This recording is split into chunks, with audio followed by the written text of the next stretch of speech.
You're standing there with a half-full diesel tank on the back of your work truck, wondering if you should spend a few $100s on an extra fuel container or just keep hauling extra cans every week. The fear of buying something that sits in the garage collecting dust is real, especially when you're already juggling tools, spare parts, and a limited budget. Link is in the description if you want to check the product details on Amazon. I've been talking to a handful of mechanics, off-road enthusiasts, and small farm owners who all face that same dilemma, and I want to walk through why the Dee Zee DZ92740XB auxiliary diesel tank might be the answer for some, and why it could be a dead end for others. First off, the whole idea of an auxiliary tank is to give you a buffer so you don't have to stop for fuel every few hours of operation. For a contractor who spends an entire day on a remote site or a weekend overlander mapping a backcountry trail, that extra 43 gallons can be a game changer.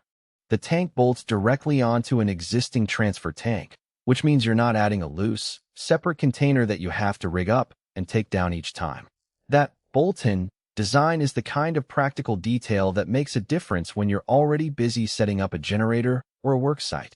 It's not a fancy attachment. It's a simple, permanent solution that saves you a few minutes of fiddling with clamps every morning. Now, who actually benefits from this setup?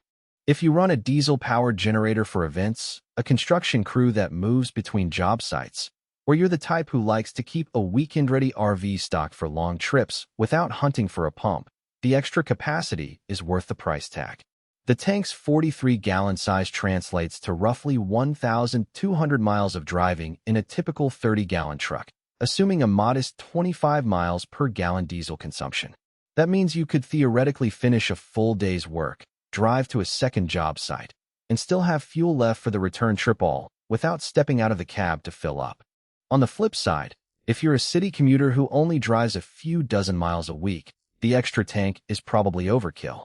The added weight of a full 43-gallon tank can be 350 pounds or more, and that weight sits on your chassis whether it's full or empty. For a light-duty pickup or a small utility vehicle, that extra load could shave a few % off fuel efficiency, which defeats the purpose of trying to save on fuel stops. Likewise, if your vehicle already has a built-in auxiliary tank that's easily accessible, you might not need another one bolted on. Let's talk about the practical strengths that show up once you've installed it. The black powder coat finish is not just about looking tough. It actually resists rust and UV degradation better than a plain aluminum surface. I've seen owners of similar tanks where the coating peels after a year of harsh sun, leading to corrosion spots. With this finish, you're less likely to need a repaint or a replacement down the line, which adds to the long-term value.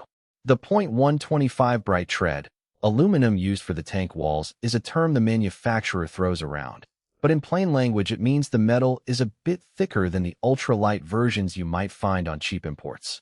That extra thickness translates to less flex when you're moving the tank around, and it helps the tank hold its shape under the weight of a full load.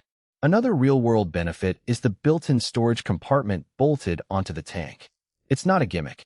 It actually gives you a place to keep a fuel gauge, a small pump handle, or even a set of gloves you can pull on when you're dealing with fuel. When you're out in the field, having that extra pocket eliminates the need to strap a separate toolbox to the side of your truck. It's a small convenience, but in the heat of a job it saves a step that can feel surprisingly nice. Where the product does have a hidden trade-off is in the installation process.